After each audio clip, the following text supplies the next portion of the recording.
तो चलिए मैं कैप्टन साहब को स्क्रीन पर ले लेता हूं। ग्रुप कैप्टन उत्तम कुमार देवनाथ जी का बहुत बहुत इस्तकबाल है, खैर मकदम है। 2-3 दिन हो गए थे, डिमांड काफी थी, मैंने इसीलिए रिक्वेस्ट की डरते डरते, लेकिन बहरहाल वो कबूल हो गई। अब पता नहीं वो हमारी जो रिक्वेस्ट थी कि किसी और को समझ के मुमताज नाम में कहीं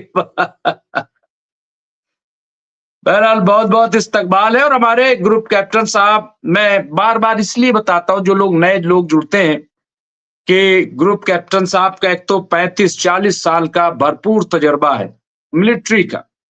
35-40 साल एक्टिव, जो मिलिट्री मैन जिसको कहते हैं, वो आप रहे।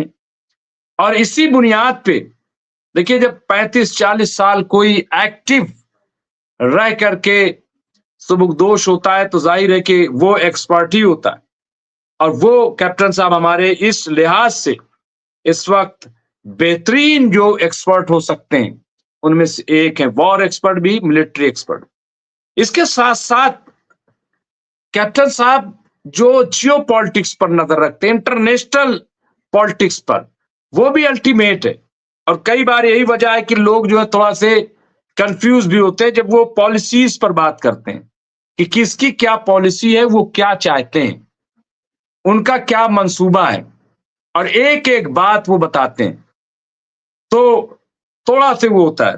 तो ये नॉलेज जो होती है, जो इल्म है, और वो जाहिर है कि जब इंसान उस पर पढ़ता है, गौर करता है, चूंकि हमारे ग्रुप कैप्टन साहब कई चैनलों पे जाते हैं, जो नेशनल और इंटरनेशनल, वहां पर भी गुफ्तगू करते हैं, तो इसलिए भी उनका अलग। और हमारे साथ दूसरे मेहमान फदील अहमद साहब जुड़ गए, मैं उनको स्क्रीन पर लूंगा, लेकिन मैं कैप्टन साहब से, कैप्टन साहब अपडेट के साथ साथ अगर पहले अपडेट अगर दे दे, वैसे तो मैंने कई अपडेट दे दी, लेकिन फिर भी आपसे सुनने का एक अलग मजा है कैप्टन साहब।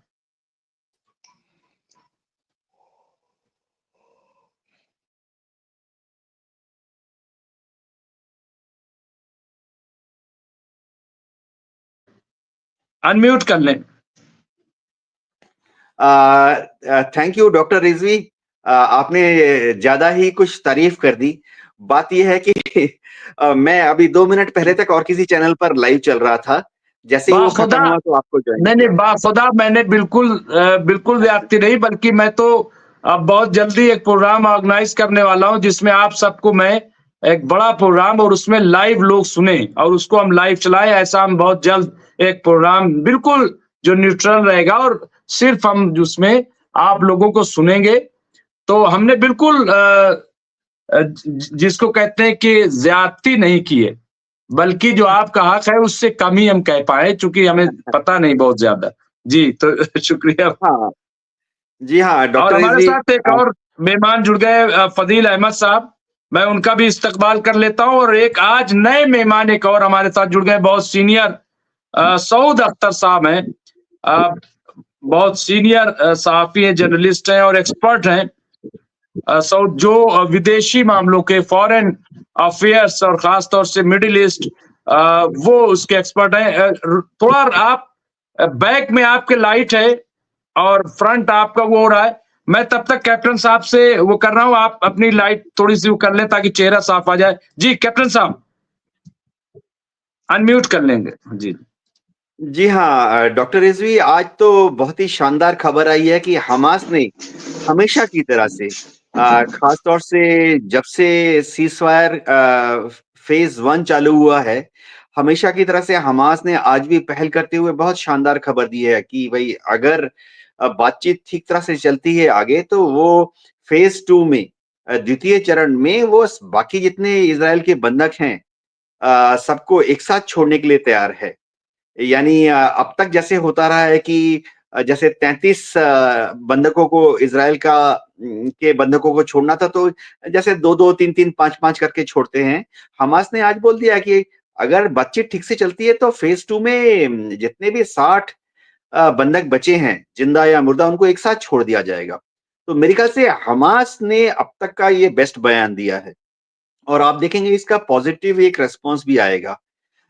अमेरिका बहुत दबाव डाल रहा था हमास के ऊपर कि हमास थोड़ी सी नरमी दिखाए तो मेरे ख्याल से आज जो हमास का बयान है इसको हम एक मिलिट्री स्टेटमेंट से आगे बढ़कर एक पॉलिटिकल स्टेटमेंट और एक कूटनीतिक स्टेटमेंट बोल सकते हैं। तो मेरे ख्याल से ये दर्शाता है कि जैसे-जैसे बातचीत आगे बढ़ रही है, हमास अपने जो पॉलिटिकल विचारधारा है उसमें एक्सट्रीमिस्ट को छोड़कर मॉडरेट दिशा में जा रहा है। यानी भविष्य में अब जो गाज़ा बनेगा, हमास का जो नरम वाला हिस्सा है, भविष्य के गाज़ा में शायद उसको एक स्थान मिलने वाला है। ज़ाहिर बात है दुनिया भर के जितने स्टेट्समैन हैं, सब चाहते हैं कि जंग बंदी हो। जंग बंदी जिस दिन हो जाएगी उसके बाद गाज़ा का एडमिनिस्ट्रेशन चालू करना पड़ेगा। ज़ाहिर बात है कि गाज़ा का एडमिनिस्ट्रेशन तो गाज़ा के लोग खुद ही करेंगे। गाज़ा बोला तो मैं उसमें वेस्ट बैंक के लोगों को भी जोड़ लेता हूँ। तो इनमें कौन लोग हैं जो कि सामने आके गाज़ा के एडमिनिस्ट्रेशन में लीडर्स बनेंगे?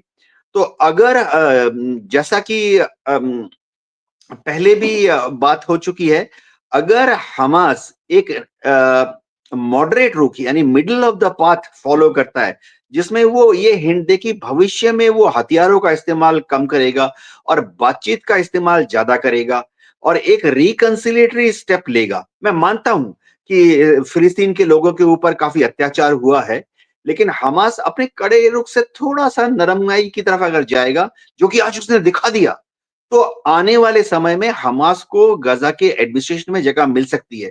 नहीं तो वही होगा जो कि हम पिछले कुछ हफ्ते से सुन रहे हैं कि अमेरिका और यूरोपियन देश जो हैं वो मोहम्मद अब्बास साहब को बिठा देंगे, पैलेस्टीनियन अथॉरिटी को ही वहाँ बिठा देंगे और जो सऊदी से जो बिलियंस ऑफ डॉलर्स आएँगे यूएई, अबू धाबी, कतार, कुवैत से जो बिलियंस ऑफ डॉलर्स आ जाएँगे, वो फिर जब चैनलाइज़ होगा, यूज़ होगा तो वो किसके हाथ में जाएगा? कौन उस मैसिव फंड को एडमिनिस्ट्रेटर करेगा? तो हमास जो है आस्ते-आस्ते एक कूटनीतिक चेहरा दिखा रहा है, जो कि बहुत अच्छी बात है। जी।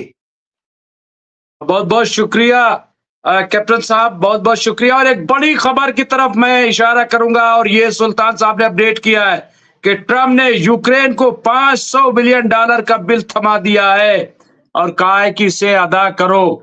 और अगर डोनाल्ड ट्रम्प ने यूक्रेन को इतना लंबा चौड़ा बिल पकड़ाया है, तो बहुत जल्द ये खबर भी आ जाएगी कि इजराइल को भी इसी तरह का बिल पकड़ाया जाएगा और कहा जाएगा कि वापस करो। बहरहाल क्या होगा हम देखते हैं। हमारे साथ सऊद अख्तर साहब भी जुड़ गए, जैसे कि मैंने बताया, और फजील साहब हमारे जो सीनियर पॉलिटिकल एनालिस्ट हैं। इसके साथ साथ फजील साहब हमारे नेशनल और इंटरनेशनल जो पॉलिटिक्स है उस पर बड़ी गहरी नजर रखते हैं और पॉलिटिकल हवाले से आप जो है चीजों को देखते हैं, एनालाइज करते हैं। और कई बातें मैं अभी कैप्टन साहब आप पास आऊंगा, क्योंकि कल से खबर जो गर्दिश कर रही है मैं समझता हूं, और मैं सऊद साहब से उससे, लेकिन